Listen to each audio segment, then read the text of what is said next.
The average person opens up Instagram 150 times a day, but that's by design. Like you said, companies, from product design, they're putting fortunes in to understand why we do what we do. And variable reward, dopamine pops, all that stuff. Exactly. And so if you're picking up the phone the first thing in the morning, the challenge is a number of reasons. This is a challenge. First of all, there are these 4 primary brainwave states. Beta is what you and I are in right now, we're awake. Delta is when you're fast asleep. In between those 2 states, theta and alpha, are extremely important brainwave states for learning. So theta is the state right in and out of sleep. Theta is the state that we call creativity. When you are your most creative, usually it's coming because you're in this theta state. And you know this, when you're in and out of sleep, or you're close to you're so deep, your mind goes and you come up with ideas. You know what put you in that theta state? Are showers. Oh, really? You ever notice when you're in the shower, you come up with some of your best ideas? Yeah, and your brain kind of drifts. It does, because you're in that brainwave state. So a big part of my work is taking the invisible and making it visible. When I do these demonstrations, I always tell people that I do it because I want you to see that there's a method behind the magic. That when somebody does something that's extraordinary in athletics, in education, in technology, with the human body, there's always a trail, because genius leaves clues. Above theta, though, is the state called alpha, right below beta, where you're most aware and awake. Alpha is a state of learning. Accelerated learning. It's a state of relaxed awareness. This is a state we go into when we meditate, because your critical mind is set aside and you just absorb information unconsciously. You know what puts you into an alpha state? Television.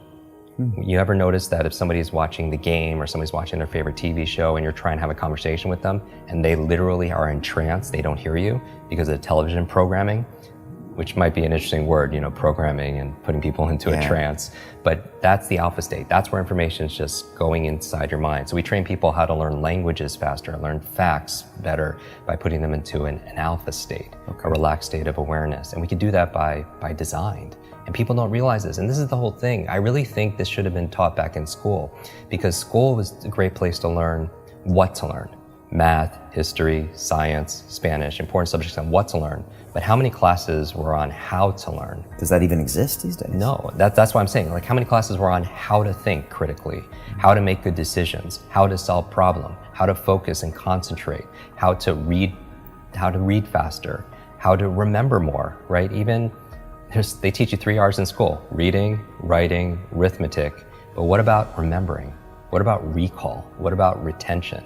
Right? Socrates says there is no learning without remembering, and that's really the basis of it all. But I would say that knowing you're in this alpha theta state first thing in the morning, you're very suggestible, right? And if the first thing you're picking up is your phone, then that really is rewiring our brain for 2 things: the dangers. That's going to really decrease your level of productivity and performance. Number 1, it's training you to be distracted. And we talked about that. Every like, share, comment, everything is just making you just pay attention to everything else, and rewiring your brain. So when you're having a conversation with somebody, you can't even focus because you've trained your brain to do otherwise. And that's why mindfulness is so important, whether it's meditation or something else, because it's not that I don't meditate every single day just to be at peace and be in the Zen state. I do it because it's a mental exercise. It improves my cognitive capabilities, meaning that when my mind goes somewhere else, that's the opportunity, because when I pull it back with my breath or visualization, I built that muscle.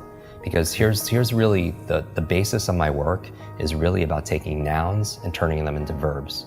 So what do I mean by that? It's like so many people, they wake up and say, oh, I hope I have energy today, or I have motivation today, things that they have, right? I have creativity so I can write today or make videos, or I have memory, or I have focus or concentration. Those aren't things you have, those are things you do. And so you don't have love, you do loving things. You don't have energy, you do things that give you energy. Just like that applies, same thing with learning. You don't have focus, there's a process for doing focus. You don't have a memory, there's steps to improve your memory or to remember things better. Creativity is not something you have, there's actually a process for creativity. So you should never suffer from writer's block or anything else like that, because that's where if you don't understand how you work, when I was talking about self-awareness and understanding ourselves, I think if somebody wants to improve their self-esteem overnight, just study your brain. Like you'll get a boost of confidence and pride like instantly, because it is the most incredible, I don't even know what to call it, a device, a supercomputer, what, in the whole universe. It's not just about going out to Mars and all these other places. I want to go in here, because this controls what? Everything, our careers, our income, our health, our relationships, whether or not you get, complete. We were talking about this before our conversation here. When you're training for Ironman and triathlons and everything else, is how much of it is mental. Like we know, like everyone knows what to do, but do they do what they know? Because common sense is not common practice.